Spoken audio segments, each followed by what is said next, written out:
আসসালামু আলাইকুম everyone, welcome back to my channel Bhavna's kitchen and vlogs. আজকে আমরা তৈরি করব চিকেন রামেন।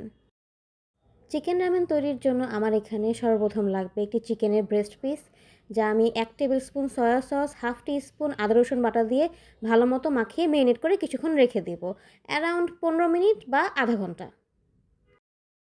এবার একটি ফ্রাই প্যানে 3 টেবিল স্পুনের মতো তেল দিয়ে তাতে চিকেন পিসটি ভালো মতো ভেজে নেব।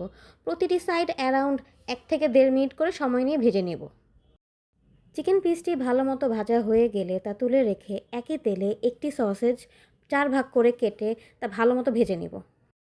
সসেজগুলো ভালো মতো ভাজা হয়ে গেলে কিছু পরিমাণ ক্যাপসিকাম এবং গাজর একসাথে সটে করে নিব।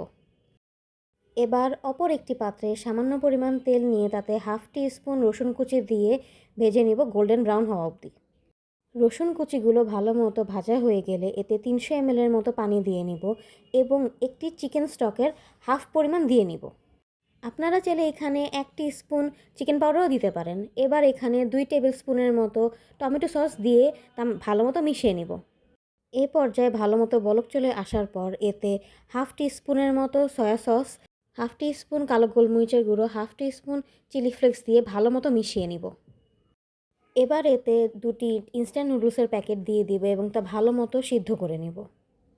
নুডলসগুলো ভালো মতো সিদ্ধ হয়ে গেলে তা চুলা থেকে নামিয়ে নেব। এবার নুডলসগুলো একটি বাটিতে পরিবেশন করে নেব।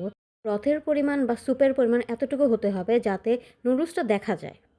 এবার এতে ভেজে রাখা chicken piece, chicken sausage, capsicum এবং গাজর এবং একটি সিদ্ধ ডিম অর্ধেক করে দিয়ে দিব।